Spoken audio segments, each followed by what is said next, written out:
CNE news में आप सभी का स्वागत है और अब लेते हैं खबर विशेष की ये खबर। खबरों में आगे बढ़ने से पहले इस चैनल को आर्थिक समर्थन देने के लिए फोन नंबर 9041098248 का उपयोग कर सकते हैं। आज हम बात करेंगे धीरेन्द्र तायल जी से, जो भाजपा के प्रवक्ता हैं। तायल जी से बात करने का सौभाग्य आज मुझे प्राप्त हुआ है। उन्होंने टाइम दिया, इसके लिए बहुत बहुत धन्यवाद आपका। मेरा सौभाग्य। पहला सवाल है हमारा कि कांग्रेस चाहती है कि किरण खेर को चाहते हैं कि किरण खेर भाजपा के चुनाव प्रचार में निकले। ये कांग्रेस के कुछ लोग चाहते हैं। ये उनकी चाहत क्या है? नेगेटिव है, पॉजिटिव है, क्या है? मधुकर जी, दो चीजें। पहली बात, भाजपा अपना चुनाव कैसे लड़ेगी, क्या रणनीति होगी, क्या स्ट्रैटेजी होगी, भाजपा का कौन सा कार्यकर्ता क्या काम करेगा, ये डिटरमिन करने का हक कांग्रेस को तो हमने कभी दिया नहीं। पहली बात ये। दूसरी बात, किरण जी अगर फिर भी उनकी एक ऐसी इच्छा है तो उनकी ये इच्छा जरूर पूरी होगी, ताकि कल को वो ये ना कह सकें कि हम इसलिए हार गए क्योंकि किरण जी ने प्रचार नहीं किया। ये उनकी जो सोच है उनको इतनी बुरी तरह से उल्टी पड़ेगी, क्योंकि जब किरण जी भी चुनाव प्रचार में उतरेंगी तो हमने अगर 1.5 लाख से जीतना है तो हम 2.5 लाख से जीतेंगे। फिर तो उतारना ही चाहिए चुनाव, उतारना ही चाहिए और उतारेंगे। बिल्कुल। लेकिन आपने कहा कि उनकी मनसा पूरी होगी कांग्रेस की। अगर है तो आप कह रहे हैं, मुझे नहीं पता है, आप कह रहे हो कि है। अगर मैं भी अगर ही कह रहा हूं, हाँ। अगर उनकी मनसा है कि किरण खेर को चुनाव प्रचार में उतरना चाहिए तो उनकी मनसा पूरी होगी। कहीं भाजपा की अधूरी तो नहीं रह जाएगी? भाजपा की मंशा कौन सी ऐसी है जो अधूरी रह जाएगी? कुछ भी हो सकता है। पर मैं पूछ रहा हूँ, अधूरी मतलब आप मेरे को बताओगे ना। आप बताइए कि अधूरी रह जाएगी या चाहे किसी भी, आप ओवरऑल सब पूरा। आपने मेरे को बताया कि कांग्रेस की मंशा क्या है, तो मैं बता सकता हूं कि पूरी होगी। अब आप मेरे को बताएंगे कि भाजपा की कौन सी मंशा की आप बात कर रहे हैं, तो मैं बताऊंगा ना कि वो अधूरी रहेगी या नहीं रहेगी। वो मनसा तो आप जानते हैं, क्योंकि आप प्रवक्ता हैं और भाजपा को अच्छी तरह से जानते हैं, और जब उनको आप चुनाव प्रचार में उतारेंगे तो वो देखने वाली बात होगी। मधुकर जी, आप मेरे से सीधा सवाल पूछोगे, मैं सीधा जवाब दूंगा। आप जलेबी बनाओगे, मैं इमरती बनाऊंगा। आप इमरती में जवाब आप दे चुके हैं। दूसरी बात कि पिछले दिनों प्रेस कॉन्फ्रेंस हुआ था, उसमें नेशनल मुद्दे के बारे में बताया गया, जो आपका मुद्दा है, जो संकल्प पत्र जो आपने देखा है, उसमें लोकल मुद्दा पर भी चर्चा हम लोगों ने की, पत्रकारों ने खासकर, वो हुई नहीं। नेशनल मुद्दा वो सबसे कौन सा प्रभावी मुद्दा हुआ कि चंडीगढ़ के चुनाव, जो लोकल चुनाव है, उस पर वो प्रभाव डाले? देखिए, दो चीजें। एक तो पहली बात, उस दिन संजय जी ने बिल्कुल स्पष्ट शब्दों में ये कहा, क्योंकि हम अपना लोकल मैनिफेस्टो भी रिलीज करने वाले हैं। तो जब हम लोकल मैनिफेस्टो रिलीज करेंगे तो उस दिन हम नेशनल इश्यूज की बात ना करके लोकल इश्यूज की ही बात करेंगे। लेकिन उस समय जब लोकल इश्यूज आए तो फिर लगा कि ऐसा नहीं होना चाहिए कि जो प्रेस कॉन्फ्रेंस जिस मुद्दे पे है वो डाइवर्ट नहीं हो जाए। तो मेन इशू तो था, ये था। जो भी नेशनल इश्यूज हैं और हमारे संकल्प पत्र में हैं, मेरे ख्याल से कुछ हो सकते हैं जो चंडीगढ़ के लिए रेलेवेंट ना हो, जैसे कि कुछ फिशरमैन के लिए हैं या कुछ ट्राइबल्स के लिए हैं। हमारे यहाँ फिशरमैन नहीं है, ट्राइबल्स नहीं है, तो शायद वो मुद्दे यहाँ रेलेवेंट। लेकिन जहां हम कह रहे हैं कि हमने इतने करोड़ आवास दे दिए और इतने और देने वाले हैं, वो चंडीगढ़ के लिए भी रेलेवेंट है। तो मुद्रा योजना चंडीगढ़ के लिए भी रेलेवेंट है। अगर लखपति दीदीज बननी है और ज्यादा, तो वो चंडीगढ़ के लिए भी रेलेवेंट है। तो सभी विषय जो हैं, इस बार का जो संकल्प पत्र आप देखेंगे उसमें बड़ी क्लियरली हर सेगमेंट को अलग अलग से देखा गया है कि जो कामगर हैं उनके लिए क्या है, मिडिल क्लास के लिए क्या है, इंडस्ट्रियलिस्ट के लिए क्या है, सबके लिए, सबका जो कास्ट मोदी जी ने बोली है कि मेरे लिए कास्ट जो है, जैसे फार्मर एक कास्ट है मेरे लिए, यूथ कास्ट है, विमेन कास्ट है मेरे लिए, तो उनको ध्यान में रख के वो सारा संकल्प पत्र बनाया गया है। और वही कारण है कि ये सब लोग यहाँ भी तो हैं, बिल्कुल। तो उन सबके लिए रेलेवेंट है। दूसरी बात जो उस दिन कन्नन साहब ने भी बताया और उसके प्रधान जी ने भी बताया कि जो रेडी फड़ी वाले हैं 15,000 पहले उन्होंने कर्ज लिया, फिर 25,000 लिया, फिर 50,000, इस तरह से उन लोगों की आर्थिक स्थिति सुधरती चली जा रही है। लेकिन जो रेडी फड़ी वाले जिन्होंने इस मैनिफेस्टो को सुना, उन लोगों ने मेरे से संपर्क किया और उन्होंने कहा कि भाजपा को या कांग्रेस जो भी आए इस बार, तो जितने भी रेडी फड़ी वाले को जहां जहां जगह दी गई है उस जगह पे उनका कारोबार चल नहीं रहा। यहाँ तक कि एक तरह से आप समझ सकते हैं कि बस आकर के चले जाते हैं, सामान नहीं बिक पा रहे। उन लोगों का कहना है कि एक सर्वे ऐसा हो कि जहां पे हम लोग बैठे वहां हमारी कमाई हो, हम कर्ज पर ही ना जिए। क्या इस बार, क्योंकि अभी लोकल एजेंडा आपका वो आया नहीं है आपका संकल्प पत्र, तो क्या ऐसी चीजें उसमें इस बार रखने की है बात? बिल्कुल है, और बिल्कुल इमीडिएटली नहीं, लेकिन कुछ महीने पहले हमारा जो रेडी फड़ी वाला जो सेल है उनके साथ में मेरी अपनी मीटिंग हुई थी और हमने वो पॉइंट्स बनाए हैं कि क्या कुछ उनको चाहिए। बिकॉज मोदी जी ने जब हमारा राष्ट्रीय लेवल पे मैनिफेस्टो रिलीज हुआ तब रेडी फड़ी को स्पेसिफिकली कवर करके ये कहा था कि जिसको कोई नहीं पूछता उसको मोदी पूछता है, और ये स्पेसिफिकली रेडी फड़ी वालों के लिए कहा था। तो उनका जो भी विषय हैं उनको एप्रोप्रिएटली टेकअप करना, एक प्रोसेस में टेकअप करना ये जरूरी है ना। और जब आप एग्जाम्पल्स हमारे प्रधान जी ने दिया उस दिन कि अगर कोई आदमी 10,000 का कर्ज लेके 20 पे पहुंचा, फिर 30 पे पहुंचा, उसका बिजनेस एक्सपैंड हुआ तो सेल हुई तभी तो एक्सपैंड हुआ ना। सिर्फ अगर सेल ही नहीं है तो उसने ज्यादा कर्ज लेना क्यों था? हो और सकता है कि कुछ लोग हों और जो लोग इस तरह की स्थिति में हैं वो शायद कर्ज भी ना उन्होंने लिया हो, या लिया हो तो अभी दे नहीं पा रहे हैं, ये भी हो।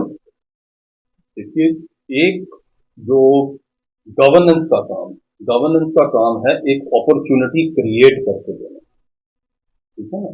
तो अब हम एक अच्छा स्कूल बना दिया, ठीक है, तो वो सब बच्चों को अच्छी पढ़ाई मिलनी चाहिए, लेकिन कोई तो फर्स्ट आएगा 80% लेके जाएगा, हो सकता है किसी के 7% में है, लेकिन कोशिश ये है कि सबको वो फैसिलिटी मिले, सबकी ग्रोथ हो, जो है कि सबका विकास हो। तो उन लोगों का यही डिमांड है कि हम लोगों को उसी जगह पे बिठाया जाए जहां पे हमारा सामान भी बिक जाए और हमारा रोजगार चल जाए। अब आप आईटी पार्क में किसी को उठा के भेज देंगे, वहां तो भीड़ है नहीं, वहां कोई खरीदने जाता भी नहीं, ऐसे में वो रोजी रोटी तो चला नहीं सकता। तो अंततः आपको वो लोकेशन तो देखना पड़ेगा कि जहां इनका व्यापार चल सके, इनका पेट चल सके, क्योंकि एक एक आदमी के पीछे 4-4, 5-5, 6 लोग पलने वाले लोग हैं, उसी सहारे पलते हैं। ऐसी व्यवस्था के लिए कुछ बातचीत हुई है पार्टी का? मैं आपसे यही कह रहा हूँ ना कि मेरी अपनी भी कुछ महीने पहले हमारे यदि परिसर के साथ में सारी बात हुई, सारी बातें सुनी और उनको नोट किया। और अगर मैं थोड़े से लाइटर वेन में कहूँ तो हमारी यहाँ क्या हिम्मत है कि जिनको मोदी जी पूछते हैं उनका हम ख्याल नहीं करेंगे। ये बात सही है, प्रधानमंत्री ने कहा है कि हम पूछते हैं, लेकिन क्या हिम्मत है कि उनका ख्याल नहीं करेंगे। लेकिन पिछले 10 सालों में आप पूछते भी नहीं है, लोकल भाजपा ने पूछते भी नहीं है। बिल्कुल पूछते हैं, बिल्कुल पूछते हैं। और मैंने आपको वही बात थोड़ा दोहरा रहा हूँ कि वही बात कि मेरे को कुछ महीने पहले ही उनके साथ में सिटिंग होके उनके सारे पॉइंट्स लेकर के हमने बनाए हैं। तो रेडी फड़ी वालों आप सुन लो, अगर रेडी फड़ी लगा रहे हो तो इसको लेकर के भी भाजपा के अंदर, जैसे पायल साहब ने बताया, कि विचार चल रहा है कि आपको अच्छी जगह मिल जाए और कारोबार भी चले। दूसरा पॉइंट है, अरुण सूद जब प्रधान थे उन्होंने कहा था कि जो कॉलोनी में रह रहे हैं या जहाँ पे किराया रेंट पे रह रहे हैं, बनास और भी कई जगह है, उनको मालिकाना हक मिल जाए। हुआ नहीं ऐसा, रेंट पे ही है अभी तक। तो फिर उसका वो वाहवाही लेने का क्या मतलब रहा? इशू वाहवाही का नहीं है, ये सब लोग जानते हैं, आप भी जानते हो कि ये कोई ऐसा विषय नहीं है कि आज हमने सोचा और कल को खत्म हो गया। लंबा विषय है, मिनिस्ट्री से होना है, उसको करना है, और वो सेंट्रल मिनिस्ट्रीज तक गया हुआ विषय है और उसको सॉल्व करना ही करना है, इसमें कोई दो राय नहीं। ये पहले भी मैनिफेस्टो में रहा है वैसे कि हम ये करेंगे। उसके बाद लाल डोरा पे आ जाते हैं कि लाल डोरा को लेकर के भी, हालांकि लाल डोरा की समस्या यहाँ खत्म हो जानी चाहिए क्योंकि अब आपके चंडीगढ़ शहर में गांव नहीं है, लेकिन फिर भी लाल डोरा का जो मसला है वो अब तक खड़ा है। और लाल डोरा से बाहर कुछ लोगों ने जो मकान बनाए थे, इसमें कई लीडर टाइप के भी लोग हैं जिनके मकान तोड़ दिए गए। उस लाल डोरा का क्या होगा, क्योंकि ये भी 14 में ही कहा गया था, 19 में वही बात कही गई कि हम लाल डोरा का जो मसला है उसको हम खत्म करेंगे और लोगों को राहत देंगे। इस बार क्या होगा, क्योंकि लाल डोरा फिर लेके आएंगे पक्का।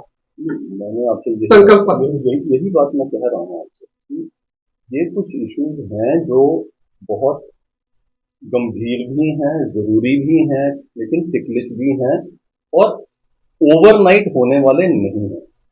तो हम हर चीज को एक डिजिटल मोड में नहीं देख सकते कि या तो हुई या नहीं हुई। देखना यह पड़ेगा कि उस पे कितना हुआ।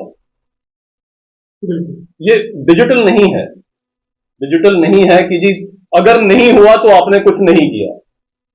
उस पे बहुत काम हुआ है, लेकिन इशू हर किसी को जो वो उस सिचुएशन को फेस कर रहा है उसको भी पता है कि ये इशू इतना सिंपल नहीं है कि एकदम से सॉल्व हो गया, कि चिट्ठी लिखी सॉल्व हो गया। फिर भी इसके बीच में क्या परिस्थिति बनी है, किस पोजीशन पर है, जो आपने मैनिफेस्टो में 14 में भी डाला, 19 में भी डाला, तो ये तो बताना पड़ेगा लोगों को कि भाई टाइम टू टाइम की ये इस स्थिति में है। जैसे आप देखिए कि 4000 सरकारी कर्मचारियों को मकान मिलने वाली बात थी, बीच में वो खत्म हो गया था, भाजपा ने फिर उसको लेके आए, लेकिन ये मसला आज भी सॉल्व नहीं हुआ। मैंने आपसे यही कहा कि इन मसलों पे कोई भी एक भी मसला ऐसा नहीं है जिसके ऊपर पूरी मेहनत से काम नहीं हुआ, और हमें इसको इस दृष्टि से बिल्कुल नहीं देखना चाहिए। बड़े बड़े काम भी हुए जो अगर 1 मिनट के लिए हम लेते हैं, जैसे भाजपा ने कहा कि जी हम 24 घंटे की वाटर सप्लाई करेंगे, तो सबको पता है कि उसमें कितना सीरियस काम हुआ। लेकिन अगर हम कहें जी मेरे घर में तो 24 घंटे पानी शुरू नहीं हुआ, तो इसका मतलब कुछ नहीं हुआ, ठीक है ना। लेकिन सबको पता है पाइपलाइन भी डल गई, सब कुछ हो गया। तो वो जो एक प्रोसेस है, उसको जो टाइम लगना है वो लगना है सॉल्व होने में, लेकिन अब पूरी तरह से उन पे काम हुआ। कुछ ऐसे कर्मचारी जो ठेके पे काम कर रहे हैं शहर में, 2014 में भी कहा था कि हम रेगुलर कर रहे हैं, 19 में भी था। ये ठेके पर जो काम करने वाले लोग हैं, जो बहुत उम्मीद थी कि ये हमारा काम करवाएंगे, वो भी ठेके वाले कर्मचारी जहां के तहां हैं। और जब वो डिमांड लेकर के किरण खेर के पास गई, सांसद रहते हुए उनके, तो जो लोग गए थे उनमें से कुछ लोगों को जेल भी दिया गया। क्या कारण रहा ये मैं नहीं जानता कि ये कारण था, लेकिन 1-2 कर्मचारियों को जेल जाना पड़ा।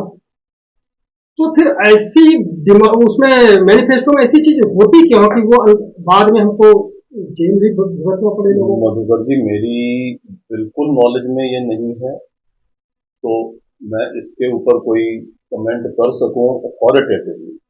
लेकिन as a common man, Bhajpa के प्रवक्ता के तौर पे नहीं, लेकिन एज अ कॉमन मैन मैं ये कह सकता हूं कि अगर मैं किसी के पास कोई डिमांड लेके जाता हूं, तो कौन से सेक्शन में कोई मुझे जेल करवा सकता है?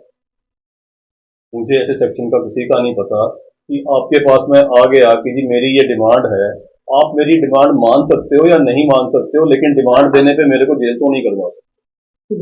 तो शायद अगर हम ये कहें कि वो डिमांड लेकर गए और उन्हें जेल करवा दी गई, तो ये तो आपने पहले मैनिफेस्टो में दिया कि ठेके पर जो कर्मचारी हैं, आपने कुछ और कहा, और वो अगर हम आपके पास पहुंचे, हो सकता है कि संख्या मेरे साथ हो, चाहे हो, और कोई बिल्कुल चाहे हो, कोई लेकिन बलवा या कोई ऐसा वहां पे ऐसा नहीं हुआ कि जिस वजह से उसको जेल जाना पड़े, 2 आदमी जेल चले गए। मैं आपसे यही पूछ रहा हूँ, मैं आपसे यही पूछ रहा हूँ।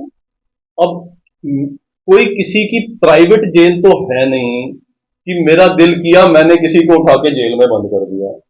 अगर कोई किसी को जेल में डालेगा उसके ऊपर कोई धारा लगेगी, कोई कानून होगा ना। अगर उसने कुल मिलाकर के अपनी एक डिमांड कही कि जी मेरी ये डिमांड है, चाहे मैं कहता हूं 5 क्या 50 क्या 5,000 लोग गए डिमांड लेकर के, तो आप कैसे किसी को जेल करवा दोगे हिंदुस्तान में? बिल्कुल पॉसिबल नहीं है। बिल्कुल बिल्कुल सही कहा, लेकिन ऐसा हुआ है। कैसे?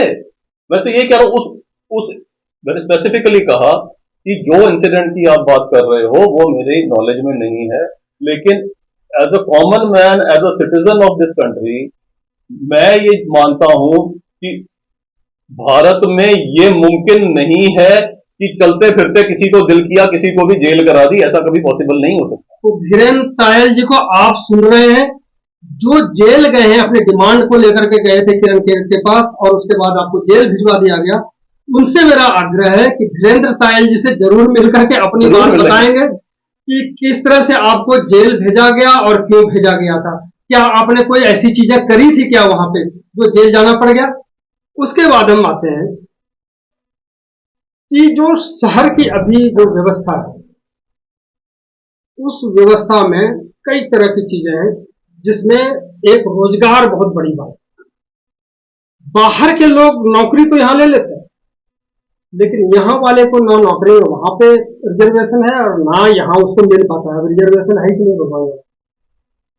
ऐसे बच्चे जिस युवा के बल पर आज भाजपा के युवा की बात करती है भाजपा, उन युवाओं का क्या हो? ये विषय उसके कई कोने हैं, कई डायमेंशन। जैसे रिजर्वेशन एजुकेशन इंस्टीट्यूशन में भी, कि चंडीगढ़ के बच्चों के लिए एजुकेशन इंस्टीट्यूशन में भी है। यहाँ की जो अपॉर्चुनिटीज हैं वो चंडीगढ़ के बच्चों को ज्यादा मिले। जैसे मेडिकल कॉलेज में भी ये किया गया, सीटें भी बढ़ाई गई, किरण जी ने ही सीटें बढ़वाई वहाँ पे। एडिशनल मेडिकल कॉलेज भी आ रहा पीजीआई का। तो यहाँ के बच्चों के लिए रिजर्वेशन उनमें हो और उनको उसकी फैसिलिटी मिले यहाँ के बच्चों के लिए।